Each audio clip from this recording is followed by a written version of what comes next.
Lalu bagaimana mengungkap motif penculikan dan pembunuhan Muhammad Ilham Pradipta, seorang kepala cabang sebuah bank BUMN ini? Kita akan bahasnya bersama kriminolog Universitas Indonesia Adrianus Meliala dan staf ahli Kapolri Arianto Sutadi. Selamat malam, Bapak-bapak. Selamat malam. Terima kasih diundang. Baik, terima kasih. Saya ke Pak Arianto dulu. Pak Arianto, kita apresiasi Polri nih yang sudah sebenarnya cepat sekali mengungkap siapa pelakunya gitu ya. 15 orang sekarang sudah ditangkap, sudah jadi tersangka. Dan 4 aktor utamanya ini sudah ditangkap juga di Solo dan PIK. Ini kita sangat-sangat apresiasi. Tapi yang publik pertanyakan nih sampai sekarang, motifnya tuh kok nggak diungkap-ungkap gitu sama polisi. Jadinya meluas di mana-mana, terutama di media sosial begitu. Kita kan juga perlu mendudukan perkara ini dengan jelas. Bagaimana publik tuh selalu pasti tanya-tanya ya kejanggalan-kejanggalan. Pengen tahu jawabannya cepat. Ini tantangan polisi di dunia medsos sekarang ini memang. Betul. Dan kasus ini menurut saya juga takjub juga waktu itu. Takjub dengan ketangkasan daripada pelakunya itu. Segitu hebatnya kayak terlatih itu waktu pertama kali saya ngomongin masalah ini.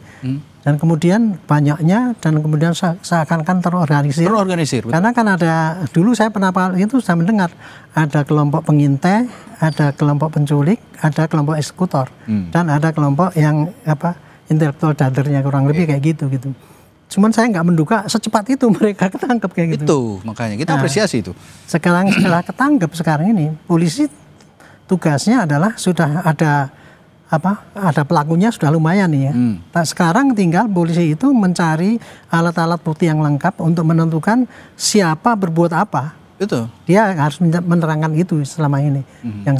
Kalau untuk motif sekarang ini ya, mungkin kalau kita kejar ya mungkin hanya bisa sementara saja karena pasti mereka pelaku itu pasti tidak akan segera mengaku iya begitu ditanya iya saya berbuat gini begini. Apa karena pelakunya banyak gitu, Pak? Iya, semua pelaku kejahatan itu Pak ya pasti tidak akan mengaku apa yang telah dilakukan atau kalau tidak dibuktikan yang menjurus kepada ini loh buktinya kayak gini berarti Anda gini gitu. Kira-kira begitu. Sekarang contoh saja seperti yang menculik itu. Yang menculik kan katanya kan dia dijanjikan dibayar. Dibayar tapi saya kan cuma dibayar untuk menculik, nggak tahu kalau itu dibunuh. Makanya sekarang kan dia juga minta maaf kan. Saya nggak mau dilibatkan ini sebagai suatu kasus pembunuhan. Contohnya kayak gitulah gitu ya. Artinya gini, kalau begitu apakah dari 15 orang pelaku ini tersangka ini sudah ditangkap oleh polisi ini, kalau begini polisi belum mau mengungkap motif, apakah biasanya ada ketidaksesuaian keterangan antara satu sama lain? Dia pasti akan polisi gini ya. Orang ngomong gini pasti akan di cross check dengan yang diomongkan gitu. Kalau itu berkesesuaian maka bisa masuk dalam catatan lu ceritanya begini. Nanti akan cross check lagi dengan yang sana. Maksudnya itu ada ingin mengetahui bahwa ini posisinya dari 1 sampai 15 ini posisinya apa? Ini posisinya apa? Kan gitu pasti akan di cross check terus tiap hari. Sehingga nanti bisa dikembangkan ceritanya yang sesungguhnya ini yang betul-betul intelektual dari ini atau siapa ini perannya apa. Kira-kira sekarang baru pada tahap itu sekarang untuk pendalaman itu. Pak Adrianus, tanpa ingin mendahului juga nih ya motif yang belum diungkapkan oleh polisi, tapi berdasarkan anatomy of crime yang sudah dipaparkan oleh polisi begitu, biasanya kejadian-kejadian seperti ini motifnya atau apa ada latar belakang ingin menguasai sesuatu dari korban atau bagaimana? Ya itu juga begitu udah terungkap itu juga memang membuat saya juga jadi kok segini amat gitu ya. Kenapa? Karena saya bayangkan pada awalnya Mas ya, terjadi apa yang kita sebut sebagai kidnapping for ransom namanya. Penculikan untuk tebusan. Ini praktek yang banyak sekali terjadi di negara tetangga kita juga ada, di Asia Barat juga ada gitu ya. Dan itu amat menentukan barometer keamanan kota. Orang lalu akan takut ya dengan bahaya diculik tadi dalam rangka untuk mendapatkan tebusan. Ada lagi model lain yakni kidnapping as a simbol terhadap yang namanya gang war. Ya jadi saya berkelahi dengan Anda, maka kemudian saya culik anak buah Anda, saya bunuh dan kemudian saya kirim kepada Anda sebagai satu simbol bahwa jangan main-main ya dalam rangka daerah ini milik saya gitu ya. Nah, dua hal itu kelihatannya tidak terjadi gitu ya. Tapi tetap tersedia kemungkinan yang tentu akan dijawab belakangan. Apakah memang ini penculikan murni dalam arti bahwa memang ada satu hal yang mau diambil dari sang korban, dengan kata lain keterangan yang mau diambil atau pengakuan.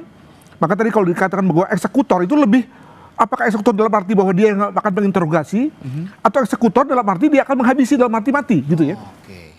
Atau yang terjadi adalah memang diculik untuk dibunuh. Masih dua kemungkinan nih, begitu ya. Kenapa? Karena kalau menculik untuk membunuh, kenapa harus pakai cara segede ini, gitu ya? Nah, yang lebih mungkin adalah adalah mengambil untuk diambil keterangannya, dikorek pengakuannya dan seterusnya. Mungkin juga nanti pada akhirnya dibunuh ya. Tapi ada jeda. Nah, kita kembali pada teori intelijen ya, bahwa dengan melibatkan banyak orang, Pak Arianto ya, maka makin risky tuh, gitu ya. Betul. Ya, tapi dalam hal ini nampaknya juga ada kemungkinan begini, mungkin juga si pelaku si dadernya ini juga ngerti bahwa oke lah dia libatkan banyak orang, tapi kan dibagi-bagi gitu ya. Dengan kata lain ada pembagian yang kita sebut sebagai cluster tadi, di mana one cluster tidak tahu yang lain, begitu ya. Satu sama lain tidak berkomunikasi. Tapi ternyata tidak rapi, jorok gitu ya. Jorok gitu ya. Nah, saya ambil analogi dengan konteks teroris, di mana satu cluster itu betul-betul nggak tahu dengan yang lain, dan betul-betul dia bertahan betul dengan ketidaktahuannya, bahkan bersedia untuk dihukum. Jadi dalam hal ini memang militansinya ternyata hanya seujung duit ini. Ya, gitu. Makanya ada pengakuan tadi dari salah satu kuasa hukum pelaku begitu, bahwa tidak ada niat sebenarnya untuk mengeksekusi, hanya artinya tidak tahu untuk bahwa si korban ini akan dieksekusi. Kami hanya bertugas untuk menculik saja. Apakah klaster-klaster itu juga yang dikatakan tidak berkomunikasi itu tadi? Ya, kan semuanya tergantung pada sang dader kan. Jadi dader memerintahkan, tapi ternyata di lapangan kan kemudian lalu ada yang tidak sesuai dengan perencanaan lah begitu ya. Makanya kemudian berlangsung tidak smooth. Atau yang kedua adalah bahwa memang pelaku-pelakunya ini bodoh ini. Jadi bayangkan, saya kira tidak ada orang yang berpendapat bahwa menculik, mengambil paksa di siang bolong di tengah tatapan CCTV itulah sesuatu hal yang hebat gitu ya. Jadi dengan kata lain, dengan diawali oleh kebodohan yang satu, maka seperti domino kan langsung berkaitan dengan yang lain-lain juga begitu. Makanya ini kaburnya juga mencar-mencar nih, nggak terorganisir.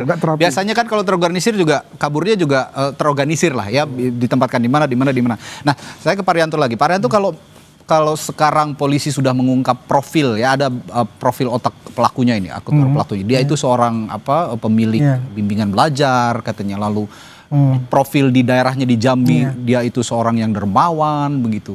Ini maksud polisi mengungkap profil ini juga, apakah juga ngetis gitu ya, memberikan kode bahwa motif ini masih belum bisa disimpulkan karena ya profil pelaku juga tidak mencerminkan seorang pelaku pembunuhan begitu kira-kira. Kalau pengalaman saya dari penyidikan itu Pak untuk mengejar seseorang untuk mengaku pada perbuatannya sesungguhnya itu butuh waktu Pak. Tidak bisa dalam waktu 1 hari, contoh kasus Sambo itu aja lah dulu. Itu kan menggalinya itu sampai butuh 1 bulan baru kemudian ada justice kolaborator itu yang ngomong. Apalagi dalam kasus seperti sekarang ini ya. Ini beruntung karena apa? Dari kelompok yang gede itu hampir semuanya ketangkep kan. Sekarang tinggal mencocok-cocokkan mana cerita yang sesungguhnya terjadi. Saya yakin polisi sudah mengantongi itu motif apa yang itu ya, mengira-ira lah gitu. Tapi dia tidak mau mengumumkan karena masih khawatir bahwa keterangan yang didapat selama ini pasti semua masih belum keterangan yang sesungguhnya. Jadi sekarang ini menurut saya masih cross check terus ya, pendalaman terus untuk mengetahui karena begini ini sangat aneh gitu ya. Kenapa melakukannya begitu terlatih, tapi kok kemudian larinya model tradisional. Itu kan tadi. Itu kan pelaku tradisional tuh kalau misalkan habis ini pulang ke kampungnya, itu kan. Jadi nggak seperti seorang profesional kan seakan-akan. Itu yang sampai sekarang saya sendiri juga nggak habis pikir kok sesimpel itu gitu loh. Tapi yang jelas ya sekarang ini pelaku semua ini kelihatannya semua pelaku bayaran. Nah ini ngomong-ngomong soal pelaku bayaran, Pak Arianto, dari 15 pelaku ini mereka memang dibayar, tapi apakah mengenal satu sama lain atau berkomunikasi atau tidak? Berkaitan tadi sepertinya dugaan dari Pak Adrianus ini tidak terorganisir atau tidak berkomunikasi lah begitu. Nanti akan saya tanyakan hal itu setelah jeda di Sapa Indonesia Malam Total bersama kami.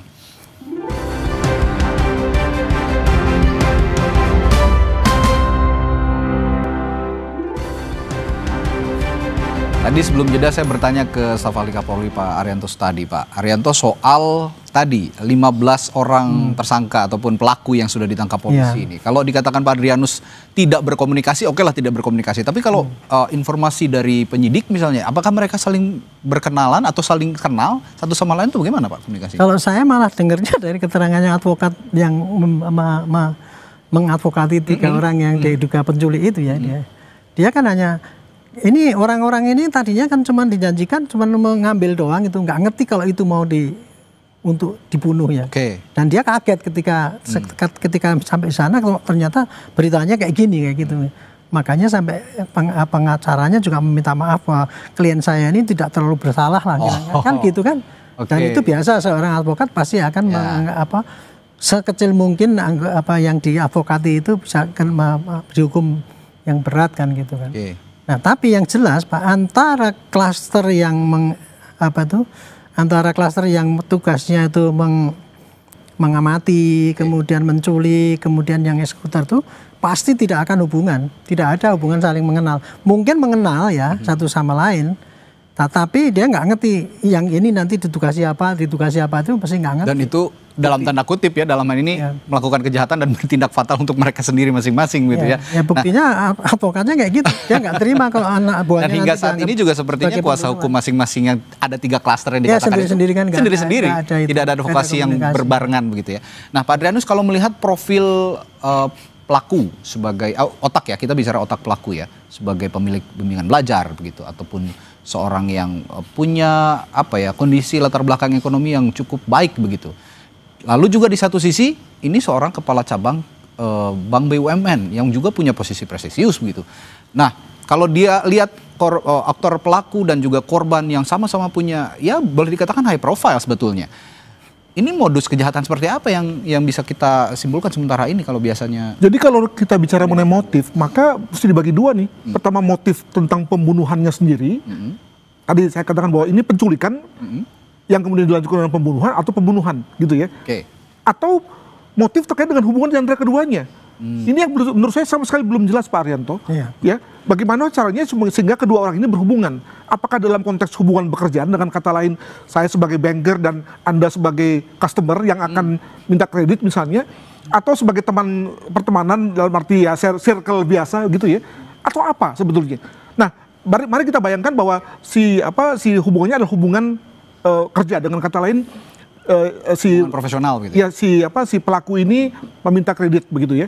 Maka kan tentu masalahnya adalah pada saya mau mengabulkan atau tidak begitu ya. Atau misalnya proposalnya tidak layak tapi kemudian saya kabulkan. Dengan kata lain ada semacam ketidaklayakan tapi kemudian saya terima begitu ya. Atau ada hal yang lain. Nah, ini yang perlu kita lihat nih. Tapi masalahnya adalah bahwa pada saat ini menurut saya atau menurut kita sebagai pengamat rasanya agak tidak enak untuk mengimplikasikan tentang korban, karena apakah korban itu memang terlibat atau tidak, itu saya kira kita menunggu saja di kepolisian. Sebab rasanya kalau misalnya betul-betul bersih, dengan kata lain betul-betul tidak terlibat, maka kenapa harus dibunuh gitu ya. Perhatikan bahwa fraud adalah satu hal, tapi fraud dengan kekerasan adalah hal yang amat langka loh sebetulnya di Indonesia. Jadi ada banyak sekali fraud di Indonesia. Ada kata lain insider atau orang dalam yang lalu melakukan penggelapan macam-macam mulai dari yang tingkat gedung sampai tingkat tinggi. Tapi begitu kemudian diketahui lalu ya udah diam semua. Karena umumnya kan kelas menengah ya yang begitu diberi sanksi semua diam, semua takut gitu ya. Tapi bahwa kalau ini adalah terkait dengan fraud saja internal misalnya, maka mestinya juga begitu. Nah, kenapa kemudian lalu bisa kemudian berentet dengan kejadian seperti ini? Apakah memang dalam hal ini si pelaku itu memang betul-betul murni dendam, ya, nggak merasa rela dibuka? Masalahnya adalah bahwa biasanya kalau kemudian dibuka kasusnya oleh satuan pengawas, umumnya semua terima tuh, gitu ya.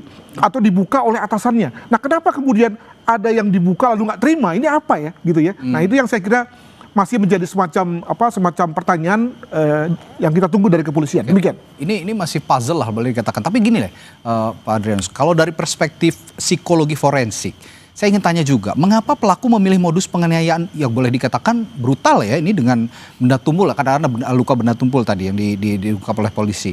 Dan pembuangan jasad di area terpencil ini kan termasuk yang ya cukup brutal lah begitu dilakukan oleh si eksekutor. Mengapa modus ini yang dipilih begitu? Modus operandi ini yang dipilih?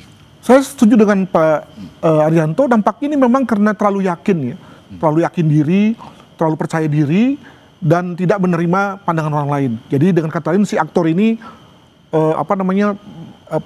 sibuk dengan pikirannya sendiri, tidak mau menerima ada second opinion.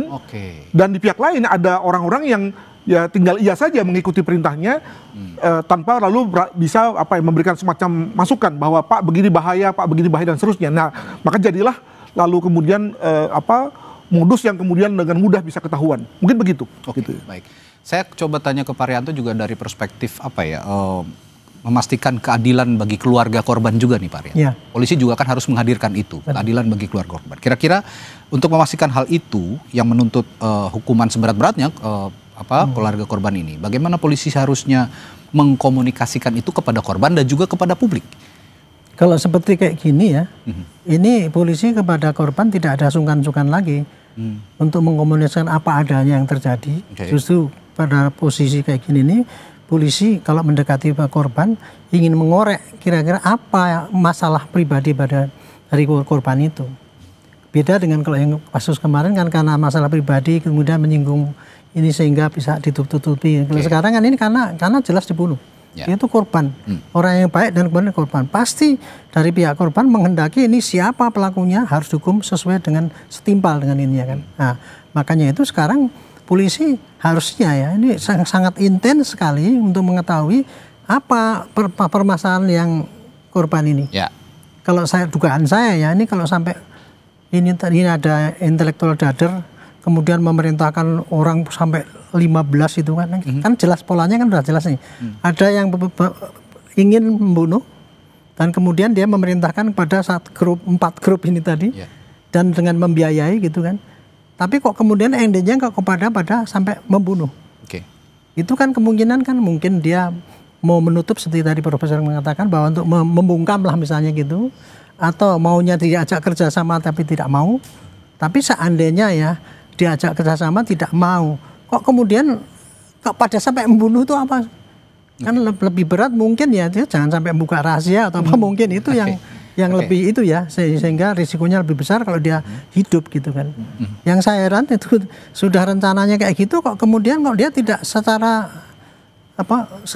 teliti itu caranya menghilangkan dengan cara menyuruh orang banyak itu kan mudah diketahui gitu. Itu yang bagi saya nggak bisa menggali sekarang ini. Tapi menurut saya polisi pasti akan sabar ini ya mencari mana-mana yang keterangan yang sesungguhnya yang terjadi itu. Ini pasti ceritanya simpang siur masih banyak. Karena saking banyaknya. Iya, karena banyaknya ya. Tetapi secara garis besar udah kelihatan lah ini ada motif, ada dader, ada yang pelaksanakan. Tinggal sekarang apa sih sebenarnya tujuannya itu kenapa harus pakai gitu? Itu baik, kalau gitu tadi dari untuk komunikasi kepada korban, saya tanyakan Pak Adrianus komunikasi terhadap publik, karena publik juga terus menanyakan apa sih motifnya kalau anak sekarang bilangnya kepo katanya. Netizen itu juga kalau di media sosial juga menanyakan dan akhirnya banyak juga yang menyimpulkan kesana kemari begitu Prof. Adrianus. Kalau begitu polisi untuk memberikan komunikasinya kepada publik di tengah kehati-hatiannya memberikan atau menyimpulkan modus kejadian ini bagaimana?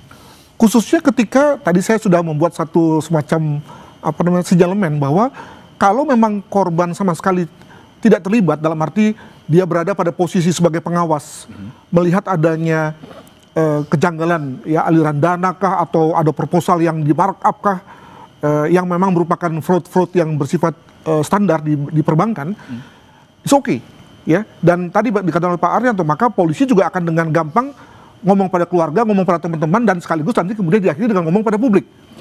Masalahnya adalah bahwa bagaimana kalau berbeda, dengan kata lain, korban juga langsung maupun tidak langsung sebetulnya tahu terlibat dengan situasi ini. Misalnya pernah dikontak oleh pelaku, diajak serta misalnya, tapi dia nggak mau, ya kan? Nah, ini kan sudah ada unsur pasal berapa tuh, yang artinya dia udah tahu tapi dia tidak berbuat, dia tidak melaporkan misalnya, kan sudah kena. Atau yang lain adalah bahwa lebih jauh lagi nih, ini tentu saja asumsi ya, dia sudah sampai pada titik tertentu, sudah sama-sama jalan, tapi kemudian lalu balik kanan, lalu malah melaporkan. Bayangkan kalau kita bicara mengenai dendam, maka bukankah itu yang lalu biasanya menimbulkan dendam, gitu ya? Orang yang sudah sejalan, tapi kemudian lalu tiba-tiba menelikung dari belakang. Sekali lagi ini, mohon maaf kepada keluarga ya, gitu ya. Nah itu yang saya kira, yang lalu akan membuat polisi lalu menjadi susah dalam rangka mengkomunikasikan kepada publik. Demikian. Diskusi malam hari ini adalah sekali lagi untuk menganalisis saja, tidak untuk mendahului hasil penyelidikan dan penyidikan polisi yang hingga saat ini memang belum mengungkap modus ataupun motif dari para pelaku ini melakukan penculikan dan pembunuhan kepada kepala cabang Bank BUMN yang ada di Jakarta. Baik, terima kasih Pak Adrianus Pak Arianto sudah hadir di Sapa Indonesia Malam hari ini. Semoga nanti juga polisi yang kata Pak Arianto tadi sedang bersabar menyimpulkan bisa segera memberikan kesimpulannya kepada publik, supaya juga publik, kenapa publik penasaran juga, saya yakin juga supaya publik juga bisa berhati-hati dengan modus-modus serupa dalam kejadian-kejadian kejahatan seperti ini. Baik, terima kasih Bapak-Bapak. Sorotan selanjutnya saudara di Sapa Indonesia Malam.